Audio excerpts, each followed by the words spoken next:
నమస్తే శ్రీ సత్య న్యూస్ కి స్వాగతం నేను మీ శైలజ అమరజీవి పొట్టి శ్రీరాములు త్యాగాలను గుర్తించుకొని నేటి తరం ముందుకు సాగాల్సిన అవసరం ఉందని జిల్లా కలెక్టర్ దినేష్ కుమార్ అన్నారు పొట్టి శ్రీరాములు వర్ధంతి సందర్భంగా సివిఎన్ రీడింగ్ రూమ్ ప్రాంతంలోని ఆయన విగ్రహానికి పూలమాల వేసి ఘనంగా నివాళులర్పించారు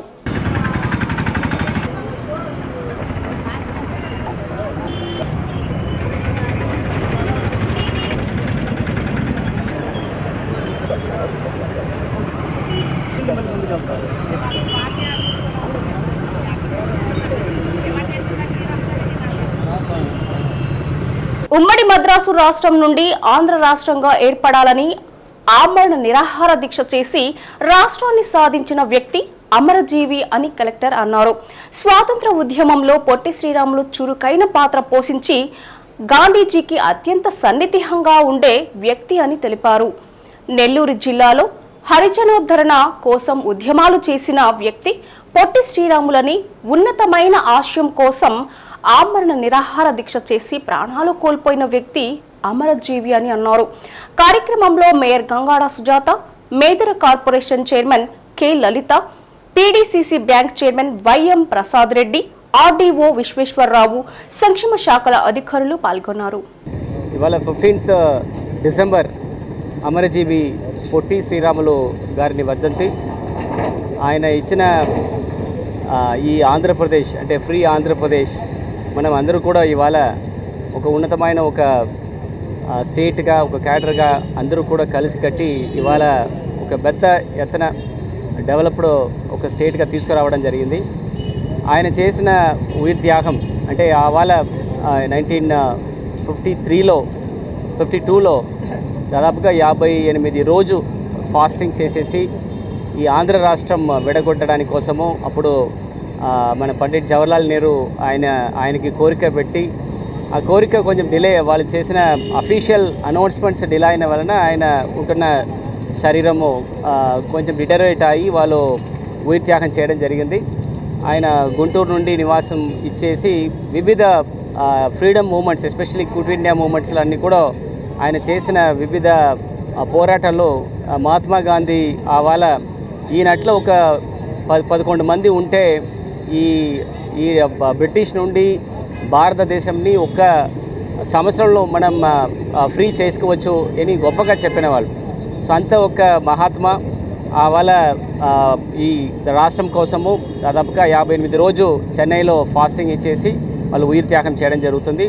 ఆయన ఇచ్చిన ఇట్లాంటి ఒక మంచి రాష్ట్రంని మనం ముందుకు తీసుకువెళ్ళడానికి ముఖ్యంగా ప్రజలు, ప్రజాప్రతినిధులు, అధికారులు అందరూ కూడా ఒక విజన్తో ముందుకు తీసుకువెళ్తున్న బాధ్యత అందరికీ ఉంటున్నప్పుడు ఆయన ఇవాళ మనకి ఇచ్చిన ఇట్లాంటి రాష్ట్రంకి ఆయనకి ఇవాళ ఆయన గురించి ఇక్కడ కమర్షియల్ సెంటర్ దగ్గర ఆయనకున్న విగ్రహంకి మర్యాద ఇచ్చేసి గౌరవ మేయర్ గారు అండ్ ఏఎంసీ చైర్పర్సన్ మనకున్న పీడీసీసీ చైర్మన్ గారు అండ్ అధికారులు ఇక్కడ ఉంటున్న కార్పొరేటర్లు అందరూ కూడా ఆయనకి మర్యాద ఇవ్వడం జరిగింది. ఆయన ఇచ్చిన సూచనలు, సలహాలు ఆ దారిలో ఖచ్చితంగా ఈ ప్రజలు, ప్రజాప్రతినిధులు, అధికారులు కూడా అందరూ కూడా నడిచి ఆయనకున్న ఆశయాలన్నీ కూడా మనం నిర్వహిస్తామని ఈ సందర్భంగా మీ అందరికీ కోరుతూ వచ్చిన అందరికీ కూడా మరొకసారి ధన్యవాదాలు. ప్రత్యేక ఆంధ్ర రాష్ట్ర అవతరణ కోసమై వారి ప్రాణత్యాగం చేసి మనకు ఆంధ్ర రాష్ట్రాన్ని మరి ఏర్పాటు చేయడానికి వారు చేసిన కృషి మరి అజరామరణమైనది. ఎందుకంటే 1908లో జన్మించి మరి వారు 56 సంవత్సరాలకే వారు మరణించడం అనేది చాలా బాధాకరమైన విషయం. గాంధీ గారికి ఎంతో ఇష్టమైన శిష్యుడు. ఎందుకంటే హరిజనోద్ధరణకి ఆ రోజుల్లో మరి దేవాలయాల్లో హరిజనులకి ప్రవేశం లేని టైంలో మరి నెల్లూరులో ఉన్నటువంటి వేణుగోపాల స్వామి వారి దేవాలయానికి మరి హరిజనుల్ని ప్రవేశం లేనప్పుడు అప్పుడు కూడా మరి నిరాహార దీక్ష చేసి దాన్ని సాధించడం జరిగింది. అలాగనే మరి మద్రాసులోను కూడా హరిజనులకి హరిజనోద్ధరణకి అలాగే సహపంక్తి భోజనాలు అంటే అదివరకు రోజుల్లో అయితే మరి అందరూ కలిసి భోజనం చేసే ఏర్పాటు ఉండేది కాదు. కానీ సహపంక్తి భోజనాల కోసం కూడా మరి ఎన్నోసార్లు మరి నిరాహార దీక్ష చేసి సాధించారు. చాలా పట్టుదలమైన గల మనిషి కనుకనే మరి మహాత్మా గాంధీ గారి యొక్క ఆశీస్సులతో మరి వారితో కలిపి అనేక ఉద్యమాల్లో కూడా పార్టిసిపేట్ చేయడం జరిగింది. చివరికి మరి నెల్లూరులోని మరి కొండ వెంకటప్పయ్య గారి యొక్క ఇంట్లో మొదటగా మరి నిరాహార దీక్ష అనేది సాధారణంగా చేసినటువంటి వారు చివరికి అందరూ సపోర్టు మరి ఉద్యమాలు అన్నీ జరిగినందువలన ఇది చాలా సీరియస్గా తీసుకున్నారు ఆంధ్ర రాష్ట్ర ప్రజలందరూ. ఆ రకంగా మరి వారు మరి 58 రోజులు నిరాహార దీక్ష అనంతరము మరి వారు మరణించిన తర్వాత మరి రాష్ట్రం అంతా కూడా అట్టుడికిపోయింది. అందరూ కూడా మరి ఎన్నో రకాల మరి సహాయ నిరాకరణ ఉద్యమాలు చేసిన తర్వాతనే మనకి దాదాపుగా 1953 సంవత్సరంలో మరి నవంబర్ 1వ తారీఖున కర్నూలు రాజధానిగా మనకు ప్రత్యేక ఆంధ్ర రాష్ట్రం గౌరవ మరి జవహర్లాల్ నెహ్రూ ప్రధానమంత్రిగా ఉన్నప్పుడు వారు మనకి ఇవ్వడం జరిగింది. మనకు ప్రత్యేక రాష్ట్రం వచ్చిన తర్వాతనే ఈ రోజు మరి 70 సంవత్సరాలు అయినప్పటికీ కూడా మనకు స్వాతంత్రం వచ్చి మరి ఇప్పటికీ మనం అనేక రంగాలను కూడా ఎంతగానో అభివృద్ధి చెందాము అని అంటే దానికి కారణం తెలుగు మాట్లాడే వాళ్ళందరూ ఒక రాష్ట్రంగా ఉండడం వలన మన యొక్క సమస్యలన్నీ కూడా తెలుగులోనే మాట్లాడుకోవడం వల్ల చట్టాలు కూడా తెలుగులో రావడం వలన ప్రతి ఒక్కరికి కూడా అన్ని అంశాలు తెలియాలని అంటే ఖచ్చితంగా మనందరికీ కూడా ఒక భాష ప్రయుక్త రాష్ట్రంగా కావాలని మరి చేసినటువంటి త్యాగాన్ని ఎప్పుడు కూడా మర్చిపోకూడదు. వారి యొక్క మరి అడుగుజాలు నడవడం అంటే మన గౌరవ సీఎం గారు కూడా ఈ రోజున ప్రతి ఒక్కరు కూడా మన రాష్ట్రం యొక్క అభివృద్ధికి ఎంతగానో కృషి చేస్తూ మరి ముందుకు పోతున్నామని అంటే దానికి కారణం మరి పొట్టి శ్రీరాములు గారిని. మొబైల్ వాహనాల ద్వారా రేషన్ పంపిణీ, వివిధ విద్యార్థి వసతి గృహాల్లో ఆహారం అందించే విధానాలు పాటించవలసిన భద్రతపై రాష్ట్ర ఆహార కమిషన్ సభ్యురాలు జి దేవి పరిశీలించారు. మండ్లమూరు, మద్దిపాడు, తాళ్లూరు, ఒంగోలు మండలాల్లో క్షేత్రస్థాయిలో విస్తృతంగా పర్యటించారు. 2 రోజుల పర్యటనలో గమనించిన అంశాలపై కలెక్టర్ కార్యాలయంలో వివిధ శాఖల జిల్లా అధికారులతో సమీక్ష సమావేశం నిర్వహించారు. వివిధ స్కూళ్లలో మధ్యాహ్న భోజన నాణ్యత విధానాలు, ప్రాథమిక ఆరోగ్య కేంద్రాల్లో బాలింతల ఆరోగ్యం పట్ల శ్రద్ధ తీసుకోవాలని దేవి తెలిపారు. తనిఖీలలో వెల్లడైన వివిధ లోపాలపైన చర్యలు తీసుకోవాల్సిందిగా జిల్లా అధికారులకు సూచించారు. అధికారులు ఇచ్చిన సమాచారాన్ని మాత్రమే సేకరించకుండా ప్రత్యక్షంగా విద్యార్థులతో రహస్యంగా మాట్లాడి వివిధ అంశాలను అవగాహన తెలుసుకొని వాటిని సరిచేయడానికి సూచనలు చేశారు. అందరి పనితీరు బాగున్నప్పటికీ లోపాలను సవరించుకొని మరింత బాగా పనిచేయాలని అన్నారు. జిల్లా వ్యాప్తంగా జరిగిన పర్యటనలో జిల్లా పౌర సరఫరాల అధికారి ఉదయ భాస్కర్ సమన్వయకర్తగా వ్యవహరించారు. పౌర సరఫరాల జిల్లా మేనేజర్, జిల్లా విద్యాశాఖ అధికారి, సాంఘిక సంక్షేమ అధికారి, జిల్లా వెనుకబడిన తరగతుల అధికారి, జిల్లా గిరిజనాభివృద్ధి అధికారి, మాతా శిశు సంక్షేమ శాఖ ప్రాజెక్ట్ డైరెక్టర్, జిల్లా వైద్య అధికారి, జిల్లా తూనికల కొలతల అధికారులు, జిల్లా ఆహార భద్రతాధికారి పాల్గొన్నారు. జాబ్ చార్ట్లో భాగంగా అంగన్వాడీలకి స్కూల్స్కి వెళ్తాము, కానీ వెళ్ళినప్పుడు ఏ విధంగా మనం నిజాన్ని రాబట్టాలి అనేది కూడా మేడం నుంచే మనం నేర్చుకున్నాము. మేడం గారు కూడా చాలా మనందరు ఆఫీసర్స్ కూడా పాజిటివ్గా మనలో ఉన్న లోపాలు ఉంటే కూడా ఈ ఉన్నాయి సరిదిద్దుకోండి అని చెప్పారు తప్ప ఎవరి మీద కూడా మేడంకి స్పాట్లోనే యాక్షన్ తీసుకునే పవర్స్ ఉన్నప్పటికీ కూడా ఆ విధంగా చేయకుండా ఇది ఉంది, మీరు ఇది సరి చేసుకోండి, పర్యవేక్షణలో జిల్లా ఆఫీసర్స్ ఇది పని సరి చేసుకోండి, క్షేత్రస్థాయిలో ఆఖరి కింద స్థాయిలో వంట చేసే అమ్మాయిలకు కూడా సూచనలు ఇచ్చారు తప్ప వాళ్ళ పట్ల కోపం ప్రదర్శించలేదు. అయితే మనం అన్ని సబ్జెక్ట్స్ కూడా చక్కగా 2 రోజుల్లో మొత్తం ఫుడ్ కమిషన్ సంబంధించిన అన్ని సబ్జెక్ట్స్ కవర్ చేశాము. త్రూ అవుట్గా మన సోషల్ వెల్ఫేర్ వారు, బీసీ వెల్ఫేర్ వారు, సివిల్ సప్లై కార్పొరేషన్ వారు, తర్వాత సోషల్ వెల్ఫేర్ సిఓ గారు, ఎడ్యుకేషన్. మాకు ఉన్న విధి విధానాన్ని మేము ఇక్కడ నిర్వర్తించవలసిన బాధ్యత ఉంది. మనందరం హెచ్ఓడీస్గా, మీ అందరూ హెచ్ఓడీస్గా ఉన్నారు. మనం ఏదైతే రికగ్నైజ్ చేసామో, మనం ఏదైతే నోటీస్ చేసామో అది మన కింద స్థాయి వారికి మీకు మేము తెలియజేసినప్పుడు మీరు కింద స్థాయి వారికి తెలియజేసి మీరు మీటింగ్స్ ఏర్పాటు చేసుకొని మీరు దాన్ని మళ్ళీ రిపీట్ అవ్వకుండా సవరిస్తారు అని తెలియచేయడానికి ఈ చిన్న రివ్యూ మీటింగ్ అండి. మాకు యాక్చువల్గా మేము ఏదైతే విజిట్స్కి వెళ్తామో మనందరూ పెద్దల దృష్టిలో ఎందుకు పెడతాము అంటే మీరు మీ స్థాయిలో మీరు రివ్యూ మీటింగ్లు కండక్ట్ చేసుకున్నప్పుడు మరి పలానా మేడం వచ్చారు, ఇవి నోటీస్ చేశారు, అది నిజమే కదా, మనం రిపీట్ చేసుకోవద్దు, ఇలా ఉండాలని మీకు కింది స్థాయి వారికి మీటింగ్స్ కండక్ట్ చేసుకొని చెప్తారనేది మా ఉద్దేశం. కాబట్టి ఈ రివ్యూ మీటింగ్ అర్థం. యాక్చువల్గా మరి చాలామంది ఉండాల్సింది, చాలా తక్కువ మంది ఉన్నారు. అందులో ఇప్పుడు మళ్ళీ కలెక్టర్ గారి మీటింగ్ ఉంది కాబట్టి కొందరు లీవ్ అవ్వాలనిపిస్తుంది. ప్రతి డిపార్ట్మెంట్ల వారీగా ఎవరు మాకు అందుబాటులో ఉంటారో మరి మేము అడిగే క్వశ్చన్స్కి మాకు సమాధానం కూడా కొంతమంది చెప్పాలండి. మేము ఎవరిని అడగాలి? అవును నిజమే, ఆయనకి ఎక్కువ ఖర్చు అవుతుంది, అలాగని మెనూ డీవియేట్ అవుతుంది, మెనూను ఫుల్ ప్లెజర్గా పెట్టలేకపోతున్నారు అని మేము ఎవరితో మాట్లాడాలి? మేమంటే రివ్యూ మీటింగ్, స్టేట్ రివ్యూ మీటింగ్లో చెప్తాం వాళ్ళకి. ఇక్కడ ఆ విషయాన్ని మీకు చెప్పడానికి, డిస్కస్ చేయడానికి అలాంటి ఎగ్జాంపుల్స్ ఉన్నాయి కాబట్టి రివ్యూ మీటింగ్ కండక్ట్ చేసుకుంటే మనకి ఇది కంటిన్యూ అవ్వకుండా, రిపీట్ అవ్వకుండా ఉంటుందని. ఈ నిన్నటి నుంచి ఈ రోజు వరకు నాకు సహకరించిన ప్రతి అధికారులకి కూడా నా కృతజ్ఞతలు తెలియజేస్తున్నాను. అలాగే డిఎస్ఓ గారి ఆధ్వర్యంలో అందరూ అటెండ్ అయ్యారు, అందరూ సహకరించారు. ఒక్క గంట మేము చూసిన స్కూల్స్ విషయంలో, మిడ్ డే మీల్ విషయంలో, అలాగే హాస్టల్స్లో పిల్లలకు పెట్టే భోజనాల వసతి విషయంలో, అట్లనే అంగన్వాడీస్ అంటే స్ట్రైక్లో ఉన్నారు కాబట్టి మేము చూడలేకపోయాం. మన ఎఫ్బీ షాపులు, ఎండియూ వ్యాన్స్, ఎంఎల్ఎస్ పాయింట్, వీటి మీద ఒక్క అరగంట క్షుణ్ణంగా మాట్లాడుకొని ఎన్నికల కమిషన్ ఆదేశాల మేరకు 9వ తేదీ నాటికి వచ్చిన ఓటర్ల దరఖాస్తులను ఈ నెల 27 కల్లా పరిష్కరించాలని కలెక్టర్ దినేష్ కుమార్ సూచించారు. ఓటర్ల జాబితా సవరణ వచ్చిన దరఖాస్తులపై ప్రకాశం భవనంలోని కలెక్టర్ ఛాంబర్లో రాజకీయ పార్టీల నాయకులు, అధికారులతో కలెక్టర్ సమీక్షించారు. తుది గడువులోపు పరిష్కరించాల్సిన అర్జీలు 72,000 వరకు ఉన్నట్లు చెప్పారు. ఆన్లైన్లో వచ్చిన వాటిని పరిశీలించి పరిష్కరించడానికి 7 రోజుల తర్వాతే అవకాశం ఉందని అన్నారు. ఓటర్ల జాబితాలో చేర్పులు, మార్పుల కోసం అర్జీలు పెట్టుకోవడం నిరంతర ప్రక్రియ అని తెలిపారు. 9వ తేదీ తర్వాత వచ్చిన అర్జీలను కూడా పరిష్కరించి అనుబంధ ఓటర్ల జాబితా ప్రచురణ చేస్తామని అన్నారు. సమావేశంలో డిఆర్ఓ శ్రీలత, ఎన్నికల విభాగం పర్యవేక్షకులు శ్రీనివాసరావు పాల్గొన్నారు.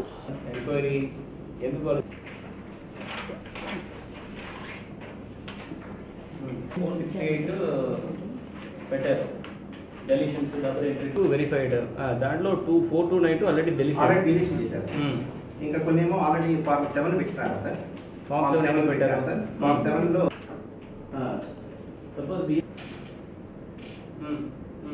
ఓకే. సో మీరు ఇచ్చిన 27,539లో మాక్సిమం ముందు కవర్ అయి ఉండవచ్చు. Plus this 7,000 is received recently 8,000. ఇది రెండులో నాకు తెలిసి 95 to 98% కవర్ అయి ఉంటాయి. ఓకే. ఇది వన్స్ ఇది డిస్పోజల్ అయిన తర్వాత you can see it in epic, మన ఎపిక్ అప్డేషన్స్లో మీరు కూడా చెక్ చేసుకోవచ్చు. ఏదైతే ఎక్సెల్ మీకు ఇచ్చున్నామో మీరే ఒకసారి చేయాలి. వాళ్ళు కూడా ఒక్కొక్క ఎంట్రీ చేయాలంటే చాలా కష్టం. వాళ్ళు ఫామ్ డిస్పోజల్ చేసి మీరు చెప్పిన కూడా క్రాస్ వెరిఫై చేయడం కష్టం. So one thing what will do is we will intimate you the disposals. ఇవి డిస్పోజ్ చేసి మనము ఈ వారం, ఎవ్రీ వారము ఇన్ని ఫామ్స్ ఎవరు డిస్పోజ్ చేస్తామని చెప్పి మీకు ఇన్ఫర్మేషన్ ఇస్తాము. మీరు ఒకసారి ఎపిక్లో అప్డేట్ అవ్వడానికి 2-3 రోజులు పడుతుంది. మీరు అగైన్ ఒకసారి రాని వారు అడగారు. కార్తీక మాసం సందర్భంగా ఒంగోలు డిపో నుంచి శ్రీశైలం, పంచరామాల, అరుణాచలానికి విస్తృతంగా బస్సులు ఏర్పాటు చేశామని Ongole RTC regional manager Sudhakar Babu తెలిపారు. కార్తీక మాసం సందర్భంగా గణనీయంగా ఆర్టీసీకి ఆదాయం లభించిందని, సంక్రాంతికి కూడా గతంలో 300 బస్సులు జిల్లా వ్యాప్తంగా ఏర్పాటు చేశామని అన్నారు.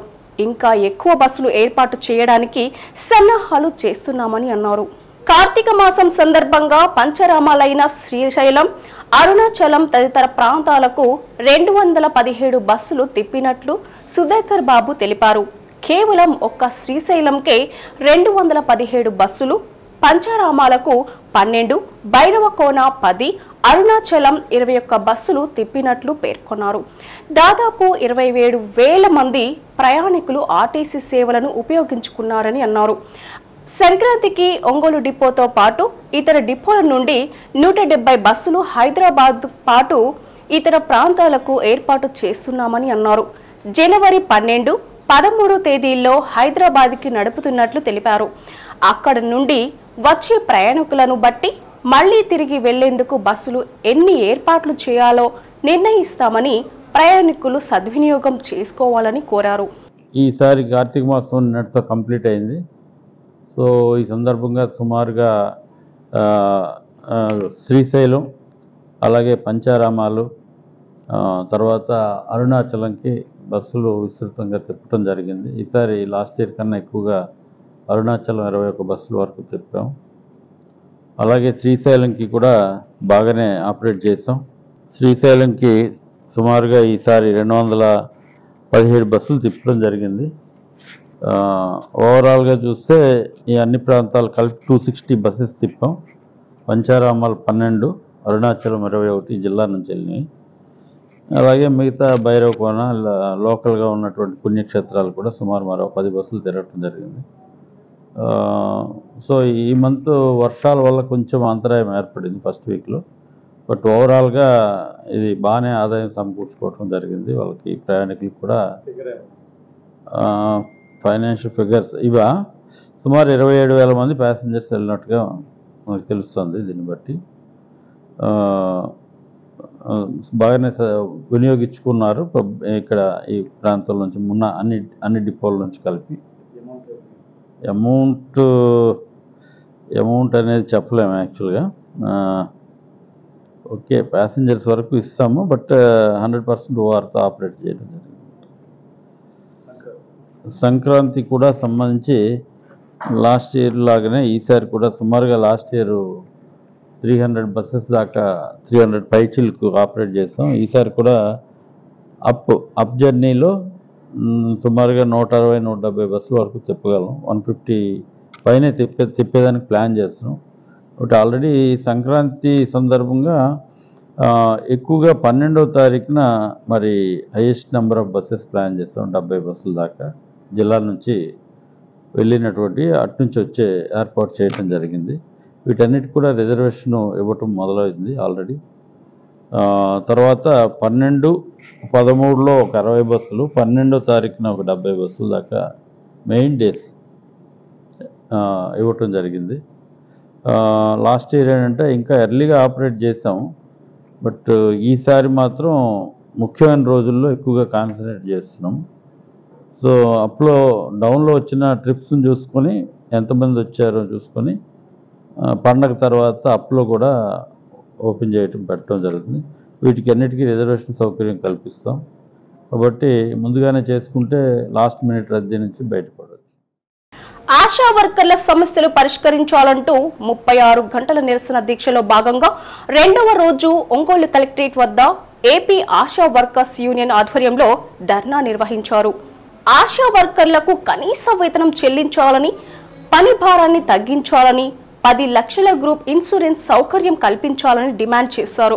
ప్రభుత్వ సెలవులు, మెటర్నిటీ లీవులు, మెడికల్ లీవులు, రిటైర్మెంట్ బెనిఫిట్స్ 5 లక్షలు, పెన్షన్ 10,000 రూపాయలు ఇవ్వాలని అన్నారు. మరణించిన కుటుంబంలో అర్హులైన వారికి ఆశాలుగా తీసుకోవాలని, సంక్షేమ పథకాలు అమలు చేయాలని అన్నారు. ఇళ్ల స్థలం మంజూరు చేసి ఇల్లు నిర్మించాలని పలు డిమాండ్లతో నిరసన కార్యక్రమం చేపట్టారు.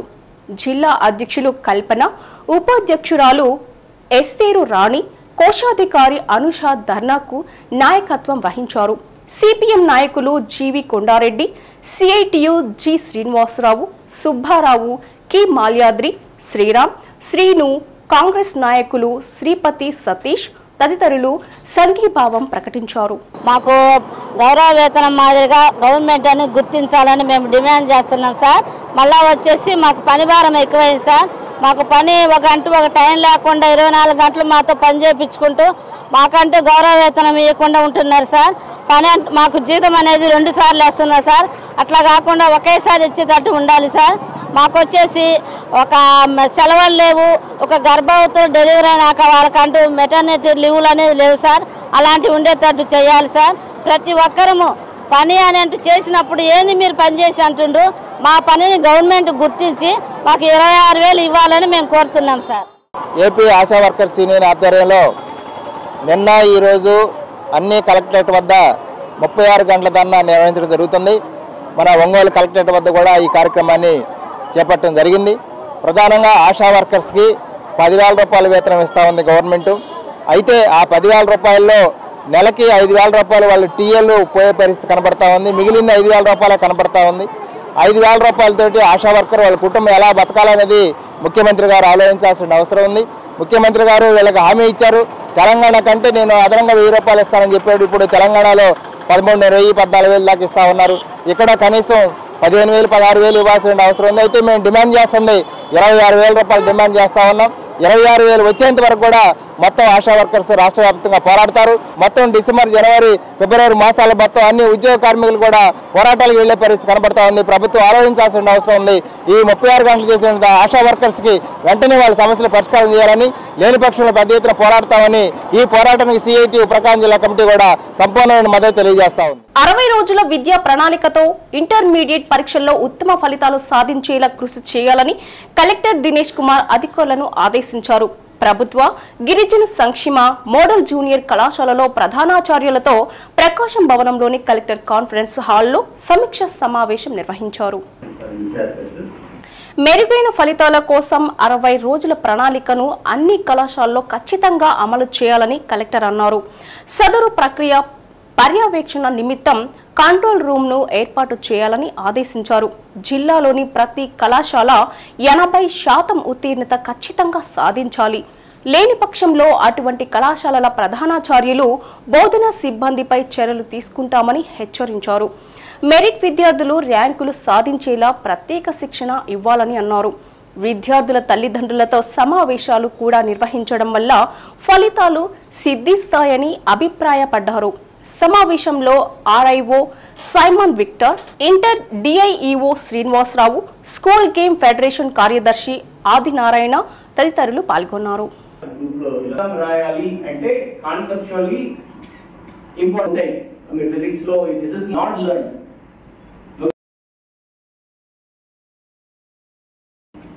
క్వార్టర్లీ ఎగ్జామినేషన్స్ యొక్క పర్ఫార్మెన్స్ కూడా ఇన్స్టిట్యూట్ వైడ్ చూసాం sir. Actually I'm very sorry to say only government junior college సెక్టార్లో పాస్ పర్సెంటేజ్,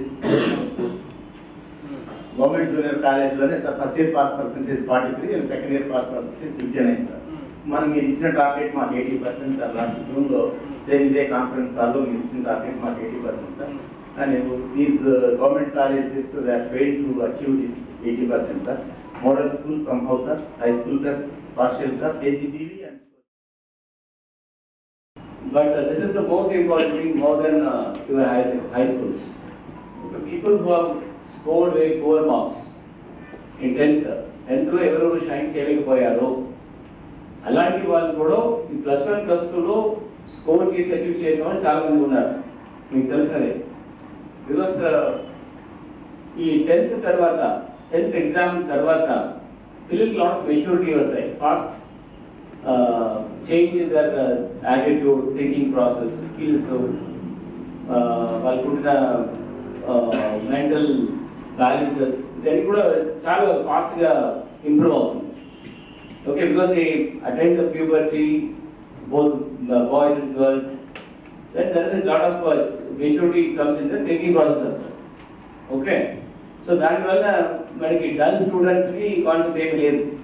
ఓకే, 10th లో నువ్వు చాలా తక్కువ మార్క్ తీసుకున్నావు, +2 లో కూడా పనికి రాకుండా ఉంటావు, అట్లా ఏమి లేదు. So that this is the second what is evolution. Okay, so 10th 8th 9th 10th వరకు ఒక కైండ్ ఆఫ్ సైకాలజికల్ ఆస్పిరేషన్స్ ఉంటాయి. +1 +2 డిఫరెంట్గా మారిపోతాయి. Okay, so that's why it's very important. So whatever you are going to do these 2 years మనం +1 and +2లో ఎట్లా పిల్లల్ని మనం మోల్డ్ చేస్తామో అట్లా వాళ్ళు ఉపయోగంగా వస్తారు. ఓకే, వాళ్ళ తర్వాత ఎక్కడ చదవడము దానికి కూడా సబ్సిక్వెంట్గా అవుతుంది. సో మోర్ దెన్ దీంట్లో లాస్ట్ ఇయర్ మీకు అందరికి చెప్పినట్టు now anyway they have done you have done your work. ఏదో లాస్ట్ +2 చదవడం, +2 పిల్లలకి already you have completed your academics. Almost 95% or 100% academics మీరు కంప్లీట్ చేసి ఉంటారు. So now balance is there motivation and monitoring, అంతే. Nothing else. మీరు కొత్తగా వాళ్ళు నేర్పించడం ఏమి లేదు. 60 daysలో మీరు కొత్తగా నేర్పిస్తే కూడా వాళ్ళు అండర్స్టాండ్ చేయడం చాలా కష్టం. బట్ వాళ్ళు ఆల్రెడీ చదివిన విషయాల్లో వాళ్ళకున్న అండర్స్టాండింగ్ లోపల ఉంటాయి. Okay, because you must have given say 1 hour or 2 hours for one particular section. Edo oka topic, say physics, edo oka magnetism or something, you must have spent some 1 or 2 hours in your entire lecture. Ee 1 or 2 hours lo vallu enta ardhamaindi. మహనీయుల త్యాగాల ఫలితంగా ప్రత్యేకంగా ఆంధ్ర రాష్ట్రం ఏర్పడింది. భాషా ప్రయుక్త రాష్ట్రాల ఏర్పాటుపై ఒత్తిడి పెరిగిన నేపథ్యంలో సయ్యద్ ఫజల్ ఆలీ నేతృత్వంలో రాష్ట్రాల పునర్విభజన కమిషన్ ఏర్పడింది. పొట్టి శ్రీరాములు ప్రత్యేక ఆంధ్ర రాష్ట్రం కోసం ఆమరణ దీక్ష చేపట్టారు. ఆయనకు మద్దతుగా ఎందరో ప్రముఖులు ప్రత్యేక రాష్ట్రం కోసం సమర్థించారు. 58 రోజుల నిరాహార దీక్ష అనంతరం పొట్టి శ్రీరాములు 1952 డిసెంబర్ 15వ తేదీన అర్ధరాత్రి 11:20 కన్నుమూశారు. ఈ రోజు ఆయన 71వ వర్ధంతి సందర్భంగా ప్రత్యేక కథనం. ఆంధ్ర రాష్ట్ర సాధన కొరకు ఆమరణ నిరాహార దీక్ష చేసి ప్రాణాలర్పించి అమరజీవి అయిన మహాపురుషుడు పొట్టి శ్రీరాములు. ఆంధ్రులకు పాత భాషా ప్రయుక్త రాష్ట్రాల ఏర్పాటుకు కారణభూతుడైన వాడు. మహాత్మా గాంధీ బోధించిన సత్యం, అహింస, హరిజనోద్ధరణ అనే ఆశయాల కోసం జీవితాంతం కృషి చేసిన మహనీయులు. పొట్టి శ్రీరాములు 1901 మార్చి 16న మద్రాస్ జార్జి టౌన్ అన్నా పిళ్ళే వీధిలోని 165వ నెంబర్ ఇంటిలో గురవయ్య మహాలక్ష్మ దంపతులకు జన్మించారు. వారి పూర్వీకులది ప్రస్తుతం శ్రీ పొట్టి శ్రీరాములు నెల్లూరు జిల్లాలోని పడమటిపాలెం గ్రామం. 20 ఏళ్ల వరకు శ్రీరాములు విద్యాభ్యాసం మద్రాసులోనే జరిగింది. తరువాత బొంబాయిలో శానిటరీ ఇంజనీరింగ్ చదివాడు. తర్వాత గ్రేట్ ఇండియన్ పెన్సులర్ రైల్వేలో చేరి దాదాపు 4 ఏళ్లు అక్కడ ఉద్యోగం చేశారు. అతని జీతం నెలకు 250 రూపాయలు. 1928లో వారికి కలిగిన బిడ్డ చనిపోయారు. తర్వాత కొద్ది రోజులకే అతని భార్య కూడా చనిపోయింది. 25 ఏండ్ల వయసు కలిగిన శ్రీరాములు జీవిత సుఖాలపై విరక్తి చెంది ఉద్యోగానికి రాజీనామా చేశారు. ఆస్తిపాస్తులను తల్లికి, అన్నదమ్ములకు పంచిపెట్టి గాంధీజీ అనునాయుగా సబర్మతి ఆశ్రమంలో చేరారు. స్వాతంత్రోద్యమంలో పాల్గొన్నారు. పొట్టి శ్రీరాములు 1930లో ఉప్పు సత్యాగ్రహంలో పాల్గొని జైలు శిక్ష అనుభవించారు. తర్వాత మళ్ళీ 1941-42 సంవత్సరాల్లో సత్యాగ్రహాలు, క్విట్ ఇండియా ఉద్యమాల్లో పాల్గొనడం వల్ల 3 సార్లు జైలు శిక్ష అనుభవించారు. 1985లో ప్రచురించబడిన ఆంధ్ర ఉద్యమం కమిటీ అధ్యయనంలో పొట్టి శ్రీరాములు, మహాత్మా గాంధీల మధ్య అనుబంధం గురించి ఇలా వ్రాయబడింది. సబర్మతి ఆశ్రమంలో శ్రీరాములు సేవ చారిత్రాత్మకమైనది. ప్రేమ, వినయం, సేవ, నిస్వార్థతలు మూర్తిభవించిన స్వరూపమే శ్రీరాములు. అతని గురువు ప్రపంచానికే గురువు. సత్యాన్ని, అహింసను ఆరాధించే ప్రేమమూర్తి. దరిద్ర నారాయణుల ఉద్ధతికి అంకితమైన మహానుభావుడు. శ్రీరాములు తన కర్తవ్య దీక్షలను ఉత్సాహంగా నిర్వహిస్తూ ఆశ్రమంలో అందరి మన్ననలను కులపతిగా గాంధీ ఆదరాన్ని చూరగొన్నారు. గుజరాత్ రాష్ట్రంలోని రాజ్కోట్లోను, ఆంధ్రలో కృష్ణా జిల్లాలోను, కొమరవోలులోను గ్రామ పునర్నిర్మాణ కార్యక్రమాల్లో పాల్గొన్నారు. కొమరవోలులో ఎర్నేని సుబ్రహ్మణ్యం నెలకొల్పిన గాంధీ ఆశ్రమంలో చేరారు. 1943-44లో నెల్లూరు జిల్లాలో చెరకా వ్యాప్తికి కృషి చేశారు. కుల మతాల పట్టింపులు లేకుండా ఎవరి ఇంట్లోనైనా భోజనం చేసేవారు. 1946లో నెల్లూరు మూలాపేటలో వేణుగోపాలస్వామి ఆలయంలో హరిజనుల ప్రవేశం కోసం నిరాహార దీక్షలు బూని సాధించారు. మరోసారి నిరాహార దీక్ష చేసి మద్రాసు ప్రభుత్వం చేత హరిజనోద్ధరణ శాసనాలను ఆమోదింపచేశాడు. దీని ఫలితంగా వారంలో కనీసం ఒకరోజు హరిజనోద్ధరణకు కృషి చేయవలసిందిగా ప్రభుత్వం కలెక్టర్లకు ఉత్తర్వులు ఇచ్చింది. గాంధీజీకి శ్రీరాములు అంటే ప్రత్యేకమైన అభిమానంతో పాటు అతని మంకుతనం మీద కాస్త చిరాకు కూడా ఉండేవి. శ్రీరాములు వంటి కార్యదీక్షా పరులు 10 మంది ఉంటే ఒక్క సంవత్సరంలోనే స్వతంత్రం సాధించవచ్చునని గాంధీజీ అనేవారు. 1946 నవంబర్ 25న ఈ గాంధీ శిష్యుడు మద్రాస్ ప్రావిన్స్లోని అన్ని దేవాలయాల్లోనూ హరిజనులకు ప్రవేశం కల్పించాలని ఆమరణ నిరాహార దీక్షలు ప్రారంభించారు. కొద్ది రోజుల్లోనే స్వాతంత్రం రావచ్చునన్న ఆశాభావంతో కాంగ్రెస్ నాయకులు, సభ్యులందరి దృష్టి ఆ స్వాతంత్రోద్యమంపై ఉంది. కనుక శ్రీరాములు దీక్షను మానుకోవాలని వారు సూచించినా అతను వినకపోయేసరికి ఇక వారు గాంధీని ఆశ్రయించారు. ఎలాగో గాంధీ శ్రీరాములకు నచ్చజెప్పి దీక్ష విరమింపచేశాడు. అప్పుడు మహాత్మా గాంధీ టంగుటూరి ప్రకాశంకు ఇలా వ్రాశాడు: అమ్మయ్య, శ్రీరాములు దీక్ష నువ్వు చెప్పినట్లు విరమించుకోవడం నాకు సంతోషం. దీక్షను మానుకున్నాక నాకు అతను టెలిగ్రామ్ పంపారు. అతను ఎంతో దీక్షాపురుడైన ఉద్యమకారుడైనా కానీ కాస్త తిక్క మనిషి. 1952లో శ్రీరాములు దీక్ష మాన్పించడానికి గాంధీజీ జీవించలేడు. ఉన్నా కానీ ఆంధ్రోద్యమంపై అతనికున్న దృఢత్వం అచంచలమైంది. జీవితం చివరి దశలో నెల్లూరులో ఉంటూ హరిజనోద్ధరణకు కృషి చేశాడు. దీని గురించి నినాదాలు అట్టలకు రాసి మెడకు వేలాడ తీసుకొని ప్రచారం చేసేవారు. కాళ్లకు చెప్పులు, తలకు గొడుగు లేకుండా మండు టెండల్లో తిరుగుతూ ప్రచారం చేసే ఆయన్ను పిచ్చివాడనేవారు. ఆ పిచ్చివాడే ఆంధ్రుల చిరకాల స్వప్నమైన ప్రత్యేక రాష్ట్రాన్ని సాధించేందుకు ప్రాణత్యాగానికి పూనుకొని అమరజీవి అయ్యారు. మద్రాసు రాజధానిగా ఉండే ప్రత్యేక ఆంధ్ర రాష్ట్ర సాధన కోసం మద్రాసులో 1952 అక్టోబర్ 19న బులుసు సాంబమూర్తి ఇంట్లో నిరాహార దీక్ష ప్రారంభించారు. చాలా మామూలుగా ప్రారంభమైన దీక్ష క్రమంగా ప్రజల్లో అలజడి రేపింది. ఆంధ్ర కాంగ్రెస్ కమిటీ మాత్రం దీక్షను సమర్థించలేదు. ప్రజలు మాత్రం శ్రీరాములకు మద్దతుగా సమ్మెలు ప్రదర్శనలు జరిపారు. ప్రభుత్వం మాత్రం రాష్ట్రం ఏర్పాటు దిశగా విస్పష్ట ప్రకటన చేయలేదు. చివరికి 1952 డిసెంబర్ 15 అర్ధరాత్రి పొట్టి శ్రీరాములు తన ఆశయ సాధనలో ప్రాణాలర్పించి అమరజీవి అయ్యారు. ఆగ్రహావేశులైన ప్రజలు హింసాత్మక చర్యలకు పాల్పడ్డారు. మద్రాసులో జరిగిన ఆయన అంతిమయాత్రలో నినాదాలతో ప్రజలు ఆయన త్యాగ నిరతిని కొనియాడారు. తదుపరి జరిగిన పరిణామాలలో మద్రాసు నుండి విశాఖపట్నం వరకు ఆందోళనలు, హింస చెలరేగాయి. పోలీసు కాల్పుల్లో ప్రజలు మరణించారు. చివరికి డిసెంబర్ 19న ప్రత్యేక రాష్ట్రం ఏర్పాటు చేస్తూ ప్రధానమంత్రి జవహర్లాల్ నెహ్రూ ప్రకటన చేశారు. ఆంధ్ర రాష్ట్రం ఏర్పడితే ఒక్కరోజు కూడా ఆంధ్రులు మద్రాసులో రాజధానిగా పెట్టుకోవటానికి వీల్లేదని, మరునాడే వెళ్ళిపోవాలని చక్రవర్తుల రాజగోపాలాచారి తెగేసి చెప్పారు. అయితే కాకతీయులు పాలించిన వరంగల్ రాజధానిగా బాగుంటుందని అంబేద్కర్ సూచించారు. రాజమండ్రి కూడా మంచిదేనని అన్నారు. విజయవాడ కమ్యూనిస్టుల కంచుకోట కాబట్టి కాంగ్రెస్ వాళ్ళు ఒప్పుకోలేదు. నెల్లూరు, చిత్తూరు నాయకులు మాకు మద్రాసు దగ్గరగా ఉన్న సౌకర్యం వదులుకోవాలా అని అలిగారు. కోస్తా వాళ్లను మేం నమ్మం, రాజధాని రాయలసీమలోనే పెట్టాలని, లేకపోతే ఆంధ్ర రాష్ట్రమే వద్దని నీలం సంజీవరెడ్డి తదితరులు ఎదురు తిరిగారు. గత్యంతరం లేక కర్నూలు రాజధానిగా 1953 అక్టోబర్ 1న ఆంధ్ర రాష్ట్రం ఏర్పరిచారు. బళ్ళారి, బరంపురం, హోస్పేట, తిరువళ్ళూరు లాంటి తెలుగు ప్రాంతాలు కూడా వదులుకొని ఆంధ్ర రాష్ట్రం ఏర్పరిచారు. రోజు రోజుకు ఆరోగ్యం క్షీణిస్తూ ఉన్న శ్రీరాములో మనోధైర్యం మాత్రం మరింత పెరుగుతుంది. తన ఆరోగ్యానికి ఏమీ డోకా లేదని ఆయన ఉత్తరాల్లో పదే పదే చెప్పేవారు. నవంబర్ 27వ తేదీ నాటికి శ్రీరాములు ఇంట్లోనే కొద్దిగా తిరుగుతూ అవసరాన్ని బట్టి మాట్లాడుతుండేవాడు. ఆ తర్వాత అతని ఆరోగ్యం క్రమంగా క్షీణించసాగింది. ఉద్యమం ఉధృతం కావడం, ప్రభుత్వం స్పందించకపోవడం, ఆయన రోజు రోజుకు నీరసం కావడంతో ఓ రోజు బులుసు సాంబమూర్తి నరసింహాలతో మాట్లాడారు. క్రమక్రమంగా దేహం బలహీనమయ్యి స్పృహ తప్పిపోయిన దీక్ష నిర్విఘ్నంగా కొనసాగాలని కోరుకున్నారు. రాత్రి 11:23 పొట్టి శ్రీరాములు ఆంధ్ర రాష్ట్రం కోసం తనను తాను బలిదానం చేసుకున్నారు. అమరజీవి పొట్టి శ్రీరాములు గారి గౌరవార్థం తపాలా శాఖ వారు 2000 మార్చి 16లో ఒక ప్రత్యేక తపాలా బిళ్లను విడుదల చేశారు. దేశం ఆంధ్రప్రదేశ్ రాష్ట్రంలో మంజూరు చేసిన ఆయుష్ హెల్త్ వెల్నెస్ సెంటర్లు, పనిచేయుచున్న సెంటర్లు, వైద్య సేవలు పొందుతున్న రోగులు, ఆంధ్రాలో సమగ్ర ఆయుష్ వైద్యశాల ఏర్పాటు గురించి ప్రస్తుత పార్లమెంటు సమావేశాలలో ఒంగోలు ఎంపీ మాగుంట శ్రీనివాసులు రెడ్డి అడిగిన ప్రశ్నకు కేంద్ర ఆయుష్ శాఖ మంత్రి సర్బానంద సోనోవాల్ సమాధానం ఇచ్చారు.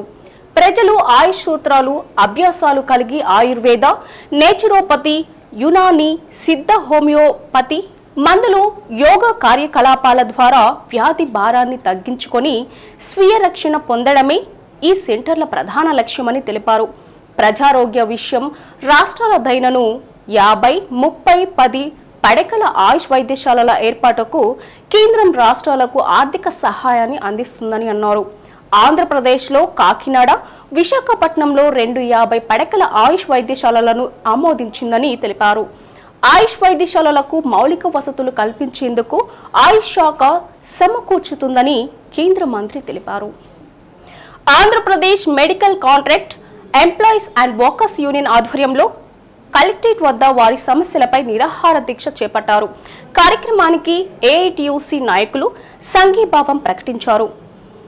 శానిటేషన్, సెక్యూరిటీ, పెస్ట్ కంట్రోల్ సిబ్బందికి చట్ట ప్రకారం వేతనాలు చెల్లించాలని, ప్రతి నెల 7వ తేదీలోగా వేతనాలు చెల్లించాలని నాయకులు అన్నారు. కార్మికులకు నియామక పత్రాలు అందించాలని, జాతీయ పండుగ సెలవులు, అర్జిత సెలవులు 25 ఇవ్వాలని తెలిపారు. రెస్ట్ రూములు ఏర్పాటు చేయాలని, పని భారానికి తగినట్టుగా కార్మికుల సంఖ్యను పెంచాలని డిమాండ్ చేశారు. కార్యక్రమంలో Andhra Pradesh medical contract employees and workers union గౌరవాధ్యక్షులు ఎస్డి సర్దార్, ఏఐటియుసి జిల్లా అధ్యక్షులు Kothakota Venkateswarlu, RTC employees union working association నాయకులు Polerayya, AP medical contract employees workers union నాయకులు బాబురావు, అన్నమయ్య, హనుమయ్య, రాజు తదితరులు పాల్గొన్నారు. గత 9 సంవత్సరాల నుంచి కాంట్రాక్టు, సెక్యూరిటీ సిబ్బంది, పెస్ట్ కంట్రోల్ సిబ్బంది, శానిటేషన్ సిబ్బంది దాదాపు 130 మంది పనిచేస్తున్నారు. అదేవిధంగా చట్టపరంగా వాళ్ళకి రావాల్సినటువంటి సమస్యలు 3 షిఫ్ట్ల విధానం, అదేవిధంగా పని భారాన్ని తగినట్టు కార్మిక సంఖ్యను పెంచడం, 25 వేతనంతో కూడినటువంటి సెలవులు ఇవ్వడం, పెంచినటువంటి వేతనాలు ఇవ్వడం, ఈ డిమాండ్ల మీద ఎన్నిసార్లు చెప్పినప్పుడు పరిష్కారం కానందున ఈరోజు నిరాదీక్షలు ప్రారంభించాం. ఇప్పటికే సమ్మె నోటీస్ ఇచ్చాం. 25వ తేదీ తర్వాత సమస్యలు పరిష్కారం కాకపోతే నిరవధిక సమ్మెలోకి వెళ్తున్నాం. కానీ పేషెంట్లకి మిగతా వాళ్ళకి ఇబ్బంది కలగకుండా ఇప్పటికైనా యాజమాన్యం కాంట్రాక్టు ముందుకొచ్చి ఈ సమస్యలను వెంటనే పరిష్కారం చేయాలని చెప్పి ఏపీ కాంట్రాక్ట్ ఎంప్లాయీస్ యూనియన్గా డిమాండ్ చేస్తాం. మాకు మీరు ప్రభుత్వం ఏదైతే ఎంత ఇవ్వాలి అని చెప్పి ఒక మినిమం వేజెస్ ఏదైతే నిర్ణయించారో ఆ మినిమం వేజెస్ ఇవ్వకుండా కాంట్రాక్టర్ మమ్మల్ని వేధిస్తూ ఉంటే మేము కనీసం ఆఖరికి లేబర్ డిపార్ట్మెంట్ దగ్గరికి వెళ్తే లేబర్ డిపార్ట్మెంట్ దగ్గర వాళ్ళు ఏమాత్రం రెస్పాండ్ కాకుండా పోండి మీరు సమ్మెలకు మీ ఇష్టం వచ్చింది చేసుకోండి, ఏం చేసుకుంటారో చేసుకోండి అనే పరిస్థితి ఉన్నదంటే ప్రభుత్వం వారి పట్ల ఎంత మెతకమై అవలంబిస్తుందో చూడాల్సినటువంటి అవసరం ఉన్నది. అన్ని ఏ సౌకర్యం కూడా ఇవ్వని పరిస్థితి ఏదైతే ఉన్నదో వీటన్నిటిలో మేము పోరాడుతూ ఉన్నాం. ఇవాళ ఎమ్మెల్యేలు ఒక్కొక్కరు వీళ్ళని బెదిరించే పరిస్థితి కనిపిస్తుంది. మీరు మా మీదనే ఉద్యోగం చేస్తారా, మీ ఉద్యోగాలు పీకేస్తాం లాంటి డైలాగ్స్ వదులుతూ ఉన్నారు. మీ ఉద్యోగాలు మరో 3 నెలల్లో పీకేయడానికి కార్మికులుగా మేము సంసిద్ధంగా ఉన్నామని కార్మికుల తరఫున మనం చేస్తూ సెలవు తీసుకుంటున్నాం. అండర్ 19 స్కూల్ గేమ్స్ ఫెడరేషన్ తరఫున ఖోఖో, చపక్ చత్ర, బేస్బాల్ క్రీడలలో జిల్లా స్థాయి నుంచి జాతీయ స్థాయికి ఎంపికైన విద్యార్థులను కలెక్టర్ ప్రత్యేకంగా అభినందించారు. కార్యక్రమంలో RIO Simon Victor, intermediate DIEO Srinivasarao, school game federation కార్యదర్శి ఆదినారాయణ, జూనియర్ కళాశాలల ప్రిన్సిపల్స్, ఒలింపిక్ అసోసియేషన్ కార్యదర్శి బొడ్డు సుబ్బారావు తదితరులు పాల్గొన్నారు.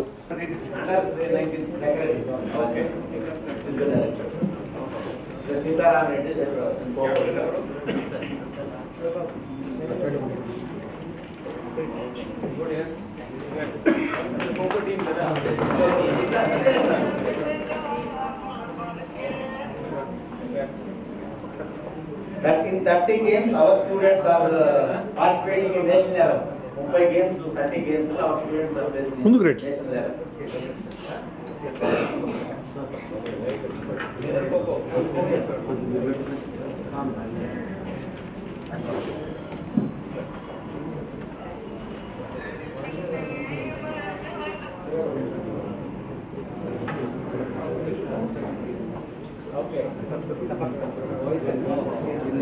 Girls also there, sir. Girls scope also winners for the district, sir.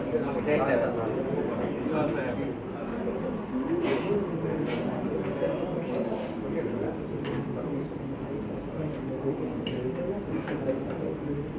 There are students on the start చేస్తుంది.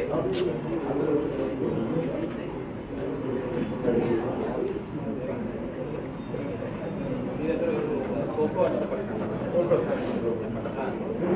Okay, that's a Coco team to go to the Coco team.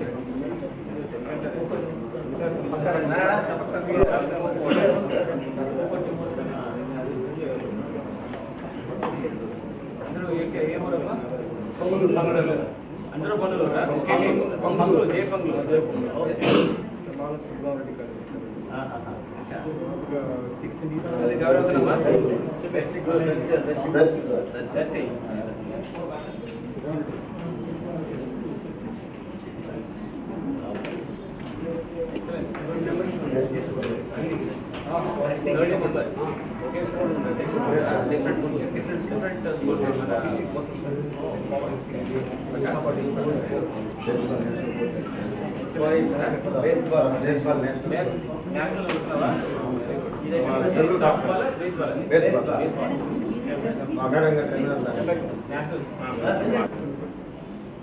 Simple అన్ని చోట్ల students are same. There are no best students, worst students here. It's about the masters make the difference. Okay, కొన్ని masters, కొన్ని HMs, కొన్ని leaders who take some interest and makes a lot of difference. ఈ పొన్నలూరు అసలు బంగ్లూరులో 16 సంవత్సరాలుగా they are making Coco tea. So ఈ masters make a lot of difference. Okay, that's a very clear message. I want all, Prakasham team, Andur Kudo. Okay, this time you should stand up. You have to make sure the entire team goes in the same direction. అంటే అందరూ కూడా at least 80% మనం clear చేయడానికి ప్రయత్నం చేయాలి. So if you make up your mind to do that, ఖచ్చితంగా జరుగుతాయి. There is no doubt about it. Okay, one thing is if tracker is సందేహాలు ఉంటే అది తీసేసేయాలని మీకు చెప్తున్నారు. So every college has to perform this time. Addanki మండలం చక్రాయపాలెం సమీపంలో శుక్రవారం తెల్లవారుజామున రోడ్డు ప్రమాదం జరిగింది. నిజామాబాద్ నుండి టేకుచెక్కల లోడుతో కందుకూరు వెళ్తున్న మినీ టాటా ఏసీ వ్యాన్ను చక్రాయపాలెం దగ్గరకు వచ్చేసరికి బోల్తా పడింది. ఈ ప్రమాదంలో ఒకరు మృతి చెందగా మరో 5గురికి గాయాలయ్యాయి. సమాచారం అందుకున్న అద్దంకి ఎస్ఐ వెంకటేశ్వర్లు సంఘటన స్థలానికి చేరుకుని ప్రమాదం జరిగిన తీరును పరిశీలించారు. మృతుడు కందుకూరుకు చెందిన లింగంగా గుర్తించారు. ప్రమాదానికి సంభవించిన పూర్తి వివరాలు తెలియాల్సి ఉంది.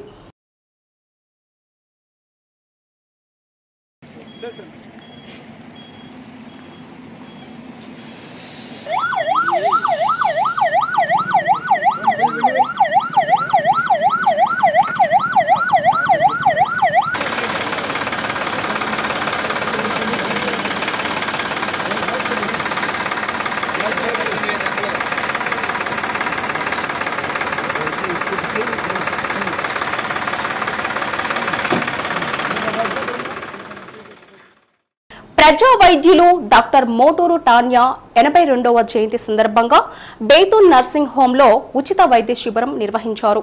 100 మందికి పైగా మహిళలకు క్యాన్సర్కు సంబంధించిన స్క్రీనింగ్ పరీక్షలు, వైద్య సలహాలు, వైద్య సేవలు అందజేశారు. శిబిరానికి హాజరైన మహిళలకు బ్రెస్ట్ క్యాన్సర్, గర్భాశయ ముఖద్వార క్యాన్సర్పై డాక్టర్ టాన్యా కుమార్తె డాక్టర్ ఉదయిని అవగాహన కల్పించారు. డాక్టర్ టి పురుషోత్తమరావు టాన్యా చిత్రపటానికి పూలమాలలు వేశారు. ఎంఎన్ఆర్ క్యాన్సర్ వైద్యశాలలకు చెందిన డాక్టర్ రమణారెడ్డి క్యాన్సర్ వచ్చిన వారికి వ్యాధి రాకుండా తీసుకోవాల్సిన జాగ్రత్తలు పవర్ పాయింట్ ప్రజెంటేషన్ చేశారు. డాక్టర్ టాన్యా ప్రజా వైద్యురాలుగానే కాక ఐద్వా ప్రకాశం జిల్లా ఉద్యమంలో ప్రముఖ పాత్ర పోషించారని ఐద్వా జిల్లా కార్యదర్శి కంకణాల రమాదేవి అన్నారు. కార్యక్రమంలో ఐద్వా జిల్లా నాయకురాళ్లు N Malathi, A Seethamalakshmi, SK Nagurbi, K Rajeswari, B Rajyalakshmi, T Ramanamma, B Padma, A Ramanamma, K Vijayalakshmi, J Prasanna, P Rajani తదితరులు పాల్గొన్నారు. మా బెతూల్ నర్సింగ్ హోమ్ తరపున అందరికీ ధన్యవాదాలు చెప్తున్నాము. ఇవాళ అకేషన్ ఏంటంటే డాక్టర్ మోటూరి టాన్యా గారు చనిపోయి 12 ఏళ్ళు అయింది. ఇవాళ ఆయన జన్మదినం. ఈ 12 ఏళ్ళ నుంచి మేము ప్రతి సంవత్సరం క్యాన్సర్ అవగాహన సదస్సుని ఏర్పాటు చేస్తున్నాం మా హాస్పిటల్లో. Doctor Udayini, doctor MNR cancer doctor Ramanareddy గారు, ఐద్వా వీళ్ళందరి పర్యవేక్షణలో ఈ సభని ఏర్పాటు చేసి అందరికీ అవగాహన కలగజేసి ఫ్రీగా మ్యామోగ్రాము, ప్యాప్ స్మియర్ టెస్టులు ఇవన్నీ చేసి వాళ్ళలో మెయిన్గా అవగాహన కలగజేయడం మా ఉద్దేశం. సో ఇది అందరూ ఉపయోగించుకుంటారని ఆశిస్తున్నాం అన్నమాట. డాక్టర్ ఉదయని గారు ఇప్పుడు మాట్లాడతారు. డాక్టర్ టాన్యా గారు చనిపోయి 12 సంవత్సరాలు అయింది. ఆమె జన్మదినం నాడు ప్రతి సంవత్సరం మేము ఆమె చనిపోయిన తర్వాత ఈ క్యాన్సర్ అవగాహన సదస్సు మరియు క్యాంపు నిర్వహిస్తున్నాం. దీనికి ఇంకొక ముఖ్య కారణం ఏంటంటే టాన్యా గారు కూడా క్యాన్సర్ వల్లనే చనిపోయారు. సో ఇది ఇంకా ప్రజల్లోకి దాని గురించి అవగాహన ఇంకా బాగా కలుగజేయాలనే ఉద్దేశంతో ఈ క్యాంపు మేము ప్రతి సంవత్సరం నడుపుతున్నాము. దీన్ని ఎక్కువ మంది వీలైనంత వరకు దీన్ని ఉపయోగించుకోవాలని మనస్ఫూర్తిగా అందరినీ కోరుకుంటున్నాం. ఈ క్యాంప్లో ఏంటంటే స్త్రీలకు సంబంధించిన వ్యాధుల వరకు మేము ఉచితంగా పరీక్షలు కూడా చేస్తున్నాము. గత 12 ఏళ్ళుగా చేస్తున్నాము. దీనికి మాకు ఎంఎన్ఆర్ హాస్పిటల్ వారి సహకారము, ఐద్వా సహకారము మాకు చాలా మెండుగా లభిస్తున్నాయి. ఇంకా ముందు ముందు ఎక్కువ మంది దీన్ని ఉపయోగించుకోవాలని కోరుకుంటున్నాం. దీనిలో ఏంటంటే ప్యాప్ స్మియర్, మ్యామోగ్రామ్ అనే 2 టెస్టులు మేము ఉచితంగా అందరికీ అందజేస్తున్నాము. వీలైనంత మంది ఉపయోగించుకోవాలని మనసారా కోరుకుంటున్నాం. మ్యామోగ్రఫీ ద్వారా కనుక్కోవచ్చు. అలాగే సర్వైకల్ క్యాన్సర్ని మనము ముందుగానే ప్యాప్ టెస్ట్ ఇయర్లీ వన్స్కైనా చేయించుకున్నట్లయితే ఒక 25 years నుంచి దాన్ని మనం ఎర్లీగానే కనుక్కొని దానికైనా ట్రీట్మెంట్ తీసుకున్నట్లయితే సో ఈ క్యాన్సర్ని పూర్తిగా నివారించడానికి కూడా అవకాశం ఉంది. సో దీని గురించి మేము మిగతా ఎవరైతే వచ్చినారో పబ్లిక్ వాళ్ళందరూ కూడా దీనిపైన అవగాహన ప్రజెంటేషన్ ఇవ్వడం జరుగుతుంది. మెయిన్ ఈ క్యాన్సరు లక్షణాలు ఎలా ఉంటాయంటే చాలామందిలో అంటే unexplained loss of weight and appetite. So అప్పటి వరకు నార్మల్గా ఉన్న మన డైటరీ ప్యాటర్న్ ఏదైతే ఉందో మనం తీసుకునేది తినాలనిపించకపోవటము, అదేవిధంగా అన్ఎక్స్ప్లెయిన్డ్ వెయిట్ లాస్ ఉండటం, అంటే మోర్ దాన్ 10% బాడీ వెయిట్కైనా ఒక 3 monthsలో ఉన్నట్లయితే మనము వెంటనే ఈ క్యాన్సర్ని రూల్ అవుట్ చేసుకోవాలి. అదేవిధంగా ఏదైనా గొంతు ఫ్రీక్వెంట్గా గొంతుకైనా మారుతున్నట్ల వాయిస్ చేంజ్ ఇచ్చినట్లయితే లెరింజల్ క్యాన్సరు, ఎస్పెషల్లీ స్మోకర్స్లోను ఆల్కహాలిక్స్లోను ఈ లెరింజల్ క్యాన్సర్స్. ఏదైనా దగ్గుకైనా మోర్ దాన్ 3 weeks కంటిన్యూస్గా ఉన్నట్లయితే ఊపిరితిత్తుల క్యాన్సర్ని కూడా మనము రూల్ అవుట్ చేసుకోవాల్సి ఉంటుంది. అదేవిధంగా మనకు ఆడవారిలో ప్రధానంగా రొమ్ములో గడ్డలాగా రావడం కానీ లేదా తెల్లమైల ఎర్రమైల అవుతూ ఉంటుంది. అది వాళ్ళు ఏంటంటే ఇగ్నోర్ చేస్తారు, అది నార్మల్ థింగ్ లాగా. బట్ అలా కాకుండా ఎనీ చేంజెస్ వచ్చినప్పుడు వెంటనే నియర్ బై గైనకాలజిస్ట్ని తెలిసినట్లయితే వాళ్ళు సింపుల్ ప్యాప్ టెస్ట్ ఈ క్లినికల్ ఎగ్జామినేషన్ ద్వారా కూడా దీన్ని కనుక్కోవడానికి అవకాశం ఉంది. సో ప్రతి ఒక్కరూ ఈ క్యాన్సర్ పైన అవగాహన కలిగి ఉండాలి. అదేవిధంగా మిగతా పబ్లిక్ కూడా తెలియజేయాలని కోరుకుంటున్నాను. బల్లికూరవ మండలం వైదిన గ్రామంలో వికసిత్ భారత్ సంకల్ప యాత్ర పంచాయతీ కార్యాలయం వద్ద నిర్వహించారు. కేంద్ర ప్రభుత్వం అమలు చేస్తున్న పథకాలపై అవగాహన కల్పించారు. లబ్ధిదారులకు ఆయుష్మాన్ భవ 150 కార్డులు, బ్యాంకు ద్వారా PMMEGP లోన్స్ 3 ఇప్పించారు. కార్యక్రమంలో సర్పంచ్లు, MDO బ్రహ్మయ్య, రోడ్ మ్యాప్ అధికారి విజయ కోఆర్డినేటర్ పోలవరపు అను ప్రసాద్ పాల్గొన్నారు. పైన ఫోటో కొట్టండి, పైదాన్ని క్లిక్ చేయండి. ఫోటో వచ్చేసింది. ఇప్పుడు వీడియో రికార్డ్ అవుతుంది. వీడియో రికార్డు ఫోటో రెండు వస్తుంది. వీడియో రికార్డ్ అవుతుంది ఆల్రెడీ. ఎస్సీ బీసీకి మహిళలకైతే 35%, అది ఓసీకి 25%, అంటే 1,05,000 సబ్సిడీ ఉంది. కాబట్టి ఇలాంటివన్నీ కూడా ఎందుకు ఉపయోగించుకోరు. ఈ PMEGPకి ఇది ఖాళీ బోర్డు మరియు జిల్లా పరిషత్ కేంద్ర వాళ్ళు నిర్వహిస్తారు. District industry centre and Khadi board అంటే మీ ఆధార్ కార్డ్, మీ బ్యాంక్ కార్డ్, మీ voter ID, cash, income, population, project report and photos. అమ్మ విద్యార్థులు సరైన కూర్చోండి. And boys and girls sit here. Next one మీకు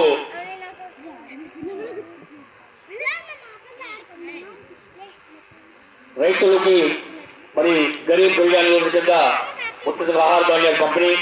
క్లిక్ చేయండి, ఫోటో వచ్చేసింది.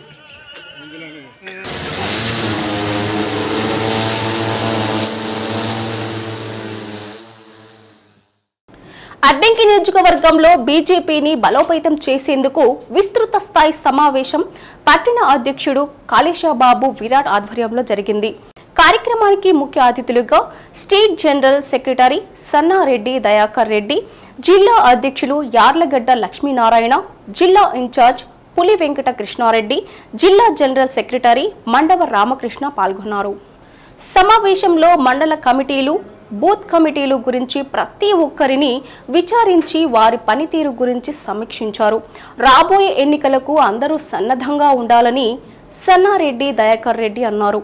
అద్దంకి, బల్లికురవ, సంతమాగులూరు మండలాల్లో ప్రధానమంత్రి నరేంద్ర మోడీ పథకాలు, రాష్ట్ర అధ్యక్షురాలు దగ్గుబాటి పురంధేశ్వరి అనుసరిస్తున్న విధానాలను ఆకర్షితులై నాగసూరి సుబ్బారావు పార్టీలో చేరారు. కార్యక్రమంలో రాష్ట్ర, జిల్లా, మండల స్థాయి నాయకులు పాల్గొన్నారు.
Addanki rotary club of Singirikonda ఆధ్వర్యంలో ప్రభుత్వ బాలుర వసతి గృహంలో మందలపు కృష్ణమూర్తి తిరుపతమ్మ జ్ఞాపకార్థం వారి కుమారులు మందలపు పూర్ణచంద్రరావు వెంకటేశ్వర్లు సుబ్బారావు 10వ తరగతి విద్యార్థులకు పరీక్ష ప్యాడ్స్ జామెట్రీ బాక్సులు స్కేల్స్ పెన్నులు పంపిణీ చేశారు.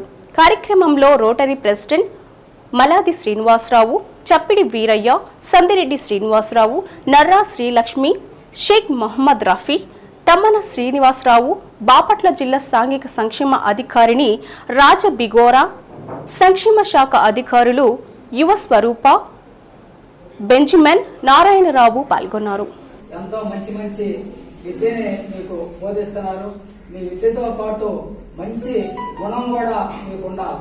మీకు మంచి గుణం ఉన్నప్పుడే మీరు ఎదగడానికి ఎంతో అవకాశం ఉంది. ఎందుకంటే ఉదాహరణ చెబుతున్నా, ఏదైనా ఒక సాధించాలంటే మీ దగ్గర ఒక పట్టుదల ఉండాలి. ఒక పరీక్షలో నేను రాసి కష్టపడి పాస్ అవ్వాలన్నా మీకు ఆ పట్టుదల ఉండాలి. ఇంకొక వ్యాపారంలో చేయాలన్నా పట్టుదల ఉండాలి. ఆ పట్టుదల మంచి గుణము కృషి ఉన్నప్పుడే మీరు ముందుకి ఎదగలుగుతారు. ఎందుకంటే నేను 3వ క్లాస్ వరకే చదువుకుంది. 3వ క్లాస్ చదువుకున్న పట్టుదలతో చేయాలని వ్యవసాయం చేశా. మోటార్ ఫీల్డ్ లో ట్రాక్టర్ తోలే, లారీ తోలే అన్ని నేర్చుకోవాలనే పట్టుదలతో నేర్చుకున్నాం. తర్వాత మళ్ళీ సర్పంచ్గా చేయాలనే పట్టుదలతో సర్పంచ్గా చేశాం అద్దెకి. మళ్ళీ తర్వాత జెడ్పీటీసీగా గెలిచాం. మళ్ళీ మన రోటరీ ప్రెసిడెంట్గా పోయిన సంవత్సరం చేశాం.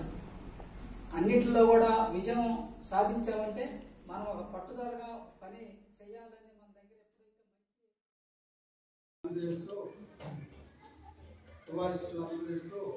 ఈ కార్యక్రమాన్ని అభినందిస్తూ అందరినీ 2 మాటలు చెప్పేసి తర్వాత పెద్దలు మాట్లాడతారు. ఈ కార్యక్రమంలో సందిరెడ్డి శ్రీనివాసరావు గారు ఈ ప్రపోజల్ చేయడం జరిగింది. నిన్న అప్పటికప్పుడు అనుకొని ఈ ఏర్పాటు చేయడం కూడా జరిగింది. ఏర్పాటులో సహకరించినటువంటి మందలపు కృష్ణమూర్తి, తిరుపతమ్మ గారి కుమారులు పూర్ణచంద్రరావు, వెంకటేశ్వర్లు, సుబ్బారావు వారు ముగ్గురు కూడా తల్లిదండ్రులు జ్ఞాపకం పెట్టుకొని వారి సౌజన్యంతో ఇంత మంచి కార్యక్రమము ప్రతి సంవత్సరం వాళ్ళు ఏర్పాటు చేయడం జరుగుతుంది. అట్లాగే ఈ సంవత్సరం కూడా వారి సౌజన్యంతో ఈ కార్యక్రమం మేము ఏర్పాటు చేయడం జరిగింది. ఈ ఏర్పాటులో ఈ అభివృద్ధి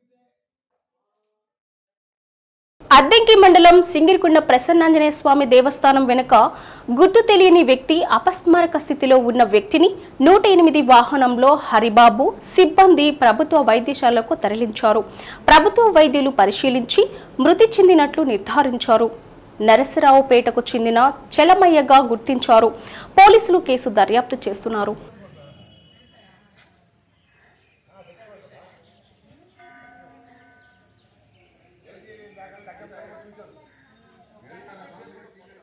శ్రీ సత్య న్యూస్ లో నేటి మాట.